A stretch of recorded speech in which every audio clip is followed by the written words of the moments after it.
Okay, I'm going to assume that we're live. Hello, everyone. I'm Angela from Great Heels Shine, and I'm so delighted that you're here today. I have my amazing good friend and beautiful human being, Grace, and she's here to talk all about her new release of her book called The Code of I Am, and I can't wait for you to tell us all about it. This has been like a labor of love. Um, I know for years because you had an original version and you went to all this work of redoing your book. And so I can't wait for you to share all about us. So tell us where, first of all, tell us what inspired you to write this book in the first place and share it with us so they know what we're talking about. Well, thank you for this wonderful question, Angela. Hi, everybody. This is Eleanora Grace Heart. And yes, the book is finally here. I'm so excited. Yay. Yeah, so what inspired me to, get this done and did a revised edition of this book. It's volume one. It's a series actually. I decided to put it into series because it's a long story. So what really inspired me is like I have heard with so many different, especially moms out there. I talk to men too, like the father, the mother, and especially young children, and then or teenagers. Like we used to be teenagers, we're questioning this common question that nobody wants to answer because we're intimidated by these questions. Who am I? Right? Who am I in our father role, mother role, as a woman, or a single woman or single father or single man, or as a teenager, coming out, or just a young adult coming up Hmm. from being a teenager to an adult that between stage, like, who am I? I'm scared, Yeah, So I what is remember that yeah, stage. so what really inspires me is like how come nobody wants to answer this question? Why are we so afraid to answer this question? So I decided to, like, you know what? I've been journaling about this question myself. There were a lot of mixed emotion, a lot of tears, a lot of, questioning the universe, questioning myself, questioning people who I interview as well when I had conversation with them in their own homes, and I observed their lifestyle, and then I reflect back on myself. So finally I was like, you know what? I asked the universe, tell me the answer through, and then the universe said, you have to go through experiences. So I went through hardcore experiences. It's not even funny. And that's how it gave a mark in my heart that I will never ever forget, that you have to, really remember this. So that's what I said. So I wrote it, and here I am because I was just tired of being tired. Enough is enough. Let's go with the answer. It's time to go and show the answer by going through life experience with it, because you can articulate it when you people like you ask me that question. So so here it is, guys, and it's the Oh, photo I am, and the painting is the like I painted the cover of it. It has sacred meaning. I don't know if you can see. yeah, we can. It's beautiful. Yeah. And that's something else we haven't talked about since we're having this amazing conversation is Grace is an amazing painter. And not just painter, but creative and Thank you. makes so many things. And she actually showed me that painting one night. Is it over the fireplace or behind you or something? On the wall, and it's taken from that exact massive canvas. So I love that you included that on the cover. That's cool. So I did. what does that Yeah. painting mean when you So I'm gonna reveal it, all right? You're the okay. first one I'm gonna reveal it in this podcast. So the painting is the roses. It stands for myself, or it can be you as well as the reader. The roses is beautiful. It's for your beauty on the outside and inside, but it has thorns. Thorns represent Mm, boundaries, you know, in our life. We need to set boundaries in ourselves, because without setting boundaries, your beauty will take for granted, your love will take for granted, someone will take it for granted, right? And the the roles, like the script roles, it's your message to the world. It's only role, and you're the only one who can open it. You're the author of your life. You're the director of your life. So you have to claim that position for yourself because it's about your life. And how you're gonna bring that to the world is to show them your healing journey, you know. And the vase, you can tell it's a little bit like I don't know, Little um, cracked and crack in there. Those are our healing journey about the good, the bad, and the ugly, and in our lives. There is a Japanese saying that they put gold in those yes. cracks, right? Oh, So yeah, yeah, yeah, I know what you I mean. I don't know how to say, but you know what I mean. Like, so the gold represent your healing journey, how you handle your healing journey, and that is a golden nuggets and golden message to the world coming from what you write here. You are the author of your write, so there's power in writing your story. There's power in a pen, and the beauty of it is like, and also set boundaries when you're writing your story, because it's your story, right? You really protect your story, protect your truth, because the truth is you know it's the highest frequency, is your authenticity. You really have to protect it. So you can get this book on Balboa Press Hay House, and and make sure you get the revised version. So it costs about 24.99 US, and the older version is 16.99. But don't get the older version. That's no you the difference. It's the new version. I added unspoken truth in it, and the unspoken truth is like, I added my story about divorce, and and then more details about how my son passed away through suicide, right? Like, and those were hard conversations. So there was a lot of dialogue I added in there, and then a dialogue about my relationship with my strange mother and my former mother-in-law as well. I added a lot of dialogues in there so that it flows well with with how where I am right now. Because people say, "Oh, I thought you're still married." Like, no, I'm not married anymore. So I added the divorce as well story there, and yeah, so yeah, it's really Oh, interesting. I'm excited for you. Thank you.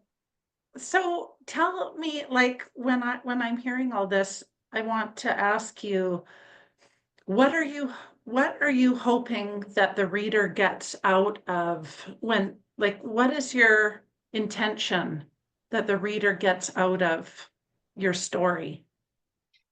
My intention is to really help them find themselves through their own healing journey. So when they read my story through this book, is ask themselves question. Yeah, Eleanora Grace was is asking here. I also ask you guys a question like, who are you? Who are you in all of these roles that we played? So, but you can't answer that right away. You don't you it's whenever you can answer it. Then if you have the answer, then answer it. Like, because 5 years from now it can be different, right? Mm-hmm. Because we always growing. So it's just helping people mainly to go back to self-love. It's a journey back to your self-love, loving yourself. Never, you know, um, forget who you are, your truth, because that's really, because sometimes we play a role that we please people a lot, and then we end up putting ourselves last, especially as mothers, and Mm-hmm.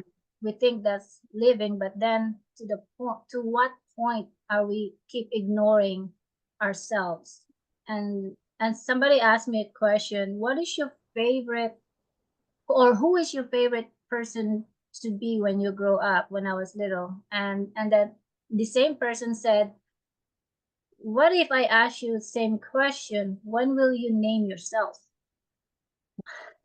You right? Well, So yeah. So the wow. same question I ask people, when will you name yourself as your own hero in the journey?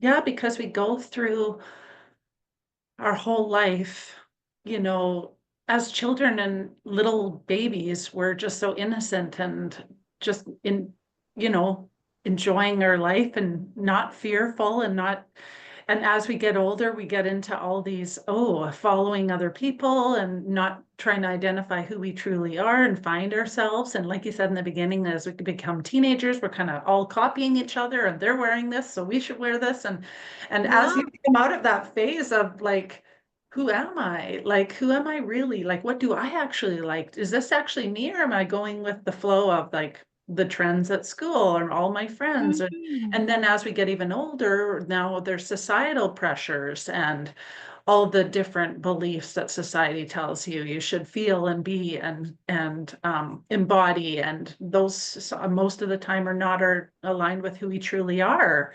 And then on top of that, we become, as women, speaking from being a woman, we become mothers and wives and sisters and caretakers, and we forget about who we truly are because we're so busy taking care of everybody else. And sometimes we get so lost in the shuffle that all of a sudden we have, like, I don't know about you, but I know woke up, had a big awakening and woke up and said, wow, I'm so out of alignment of Mhm. who I truly am. And I got to get back on that path of, Yeah. not even maybe get back on the path, but find Mhm. the path of Yeah. who I truly am without all of that conditioning and Exactly. expectations, and not just expectations of other people, but expectations that we put on ourselves that cloud Mhm. all of that.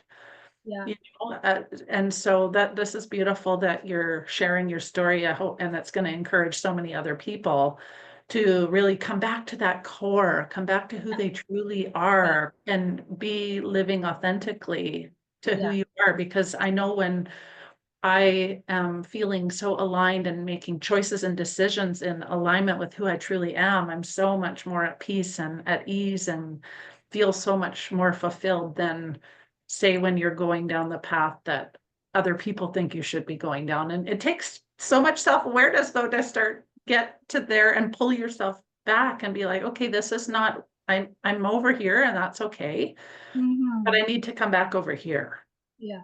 Yeah. Exactly. Well, that's the point is like if you reach that the point of the story of this book is you start where you are without any distraction. And even if you're with your life partner or with your kids, right? You're surrounded with your kids or friends, they're not distraction, but how much of it that what they're projecting towards you can change your who you are.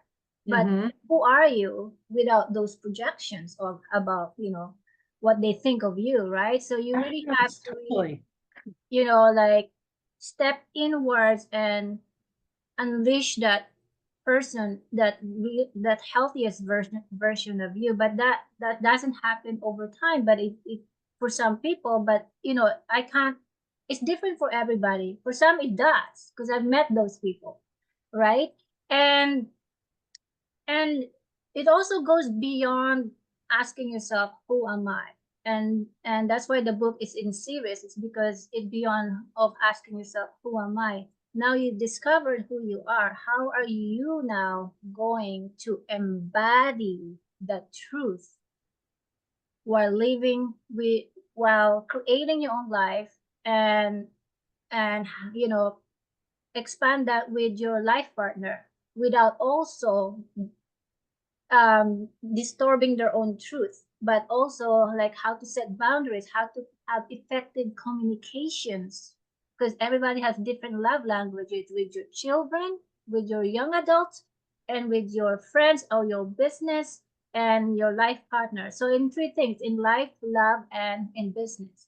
Yeah. So yeah, I it think is a this lot. really ripples out to Yeah. other places in your life, because as you become true to you and Mm-hmm. really start embodying that feeling, and that you're doing things for the betterment of who you truly want to be, you Yeah. start seeing that in your children and other people, and you see, okay, I need to allow space for them Yeah. to become them. And I need to not kind of put my opinions and judgments and criticisms and ideas of the world on them and allow them to become who they truly are. Kind of almost because we're all so unique and different. And same with your partner. Like Yeah. it's everyone's not always on the same page, and that's where it's kind of great because sometimes in the relationship you're going one way and they're going the other, but you still love each other and you want to Yeah. stay connected, but you have to honor their own unique being of that they're them and not also creating expectations of them with your beliefs. So there's a whole ripple effect to It is a ripple effect, and that's interesting because it's about the patterns of life, and it's what I'm introducing. What is asking this question, who am I? It's more like I'm asking you because I have already asked myself, and I'm still asking, what is my pattern of life?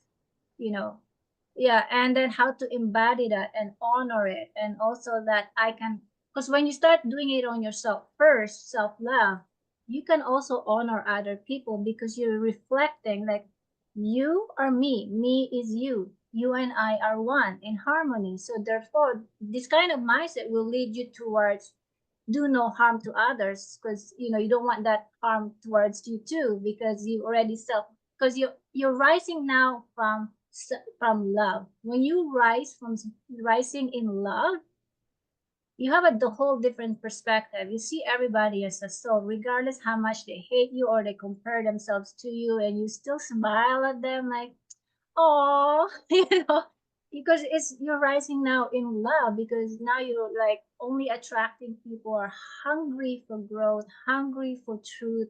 And those are the one you really want to encourage. Like, you know what?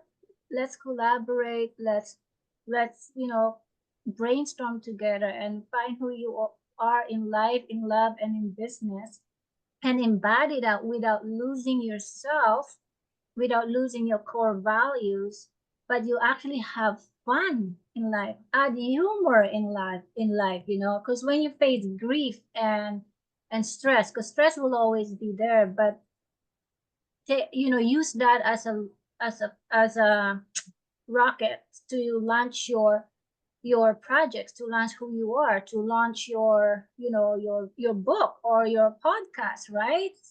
So and I'm also teaching people like how to face fear in a different perspective, turn fear into an ally.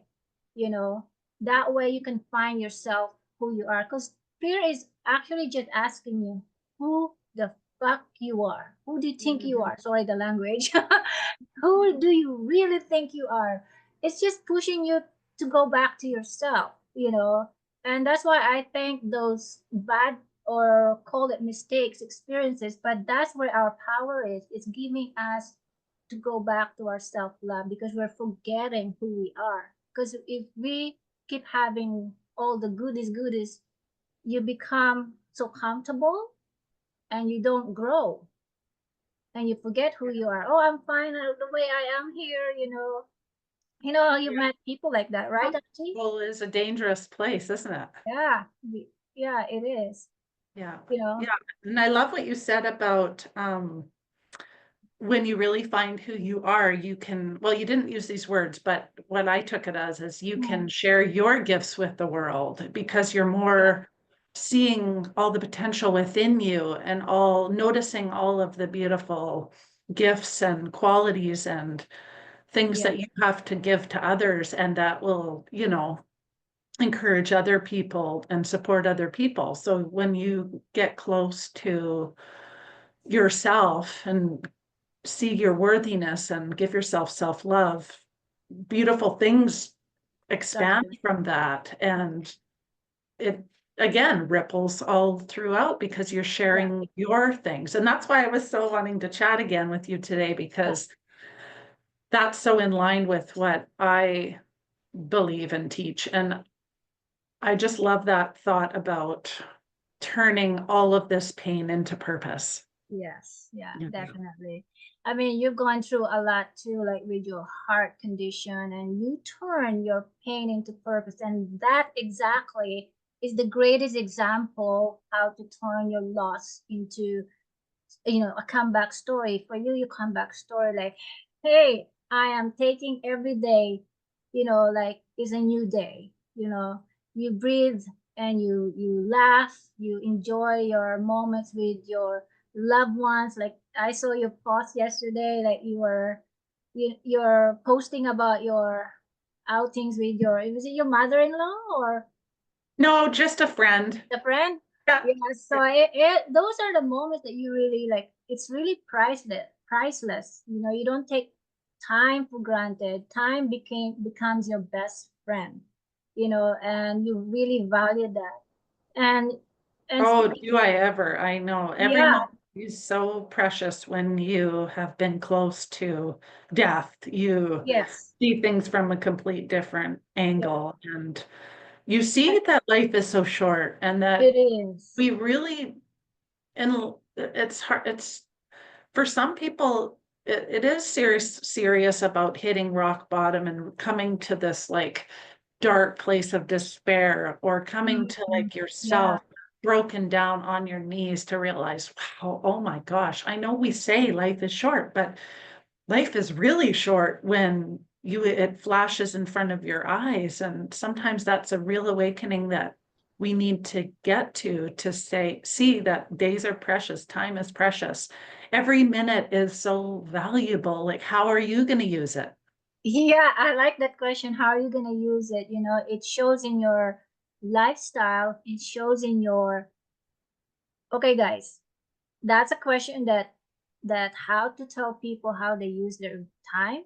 Look at their life. Look at where they spend their time with and how much they spending it. You know, like those are powerful questions. And also for the teenagers and young adults who are watching this, you know, like we think that, because I remember being one, we think that we have the whole time in the world, right? Yeah, at the same time we forget it can gone in an instant. I mean, greatest example is my son, right? Like who passed away. He was only 14.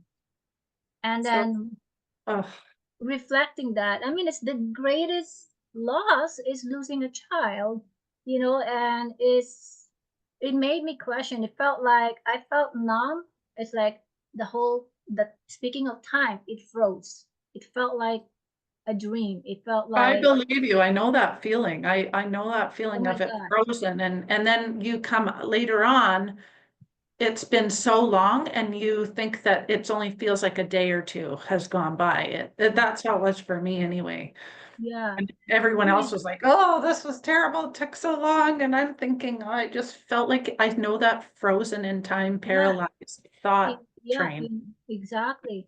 And you question life to the point you don't want to know the answer, but you gotta know the answer. You want to know the answer. The answer is going through it, and you do find the answers there, and it's only meant for you. But it's up to you to spread the whatever you find the answer in your own life experiences to the world. How are you gonna turn it around? Because I remember I asked the universe or my angels, like, why did you take him away? Why didn't you rescue him? You know, and when I was a teenager, I used to be suicidal too, like my son, and I was rescued by the universe from that, and that's when I start blaming, because you're in grieving stage, you start blaming the universe or or anybody, like why didn't you rescue him, and you rescued me, and then the universe answered me with a question, like, what are you going to learn from this with the role of your son's, that the way he played, no, he put it this way, like, how are you going to turn this around with the role that your son played in this world? That role, will you Good judge him? question. Will you turn it into something that invites others, kids who are suicidal, and help them understand the patterns of why they're feeling that? I was like, whoa, I didn't see it that way. So it's all about also patterns. Why are we inviting this thought and feelings? Why we want to end our lives? And then patterns as well for us, mother, who just suddenly I felt like someone forcefully, like, taking away something from you, that something you love. without permission. That's what I felt when I lost my son. Like someone Oh, took it I can't away even from me imagine without that feeling. permission. And I was angry. I allowed myself to get angry, and then I went back to spiraling up to, meaning I started questioning myself better questions after I felt angry, because if you don't be aware of your anger, it's like you're numbing yourself. So we have to be careful when we grieve or when we go through loss. Feel the anger, yes, but don't lose yourself in that. And that's called honoring the emotions. So when I start honoring my anger, then I spiraling up again, meaning I'm feeling a bit better. So I started questioning myself. So my questioning myself made me feel better. Like, how am I gonna turn my loss into love?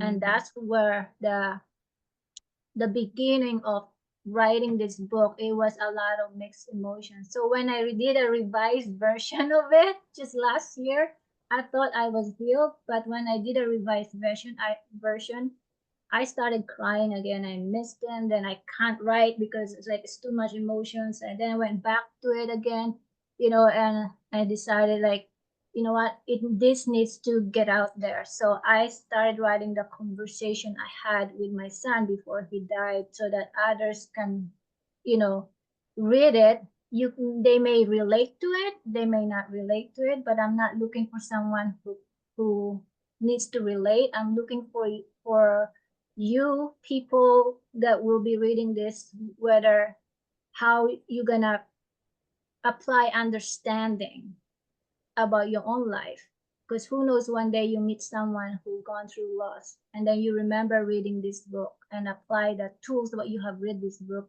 and share it with them, and that's how we share love. When someone gone through loss, is pass it on, and yeah, it was hard, to be honest with you. I'm not kidding. It was so hard to write the revised version, because at the same time, it's about healing myself, freeing myself from feeling guilty, feeling lost, feeling like, that feeling the attachment, let go of the attachment style, more like it. The patterns of that is, letting go of the attachment style. So what part of me is so attached to that, at the same time honoring it, but not forgetting it. And Yeah. that's the kind of love I have given my son. And is I honor him every day by writing this book, because this book will also help others, and that's how I honor him.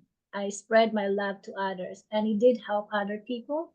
And I have a bunch of mothers out there asking me, help me, because my son is going through suicide at age 14. And I spent time with that person, with that mother, and I gave them, you know, other books aside from my book. That what helped me. And what helped me is really, it's going through self-reflection as a mother. Is how to connect with your kids, and without imposing your own fear to them. And your best gift to your kid is your own healing. Yeah, so It's your own true. healing. Wow. I'm can't wait to read it myself. And thank you for sharing such a touching journey. And it must have been so emotional to do that, revise that with all of those extra, you Mm-hmm. know, trauma events included, and rehashing that and reliving that in order to write it down. Oh So yeah. it must have been just excruciating. But I can see that your mission is so deep, because you were willing to go through that again to get that put in, those pages put in, and Mm-hmm. because they obviously are so much so important to you, to include that, to be willing to rewrite that, revise that whole Yeah. book. So if you guys have the chance, I know I can't wait to read it. Definitely we'll leave a link below this Mm-hmm. video once it's processed and everything, on where you can find Grace's book. And yeah, I just love that. So it's such a beautiful story in it, and so inspiring. And I can't wait to read it, honestly. I'm really excited. Yeah, I've it's already looked really, at portions of it, but I haven't read it, the new version, so I'm no, excited. it's a lot to read because it deals with diversity of topics. It's also about how to get out of religious dogma and how to adjust from different cultures to one culture because I've lived in 5 countries, right? And how to have effective communication skills and how to let go and how to give yourself permission on, divorce is okay, breaking up is okay, restarting again is okay, stuff like that, and how to deal with loss of loved one, and that how to protect your inner peace. It's also about setting boundaries in, you know even with your own family. So those are the tough conversation I had here in this dialogue here. It's a lot. It's so, yeah, I really hope that actually this is my gift to the world. It's like what I can contribute to the world. And it's my birthday today. So what if you guys want to give me a gift? This is it's gonna bring tears of joy in my heart. Like honestly, so because it's my mission to bring the message to the world and the awareness of what we deal with: mental health, emotional health, spiritual health. In every aspects of life. Is really the book basically in general is all about breaking generational curses and build generational blessings in every aspect of your life without losing your core values, who you are, but embodying your truth, your love, Oh, and I your, love it. your peace. I love it. Wow. Well, thank you so much for sharing all about this. We Thank got to you. leave some of it to be secret. So, Yeah, yeah, yeah. um, yeah, this is beautiful. Thanks so much for sharing. And do you want to say anything else before we go? Sure. All I can say is be a badass. Yeah, Be a badass. badass, like no more being nice, be a badass, meaning embody your truth no matter what happens. And that to me is being a badass. As Playing big, being not big. small. You're not small. You can be nice. You You can can still be be nice. nice, but or Like you can be a kind nice is better badass. word. Be kind, because yeah, I got another topic about being nice versus being kind. So yeah. So thank you, Angela, for this opportunity. So again, you can find me on gracetruejourney.com and Facebook and Instagram. You can follow me there. And then if you want a copy of my book, Angela will put the link here. And thank you guys for ordering this. And thank you from the bottom of my heart. Awesome. Okay, thanks so much for being here. That was really beautiful and inspiring. And I just, happy birthday. Thank you. Happy birthday. I hope you have a wonderful day today and we'll talk very soon. Thank Bye, you. everybody. Bye.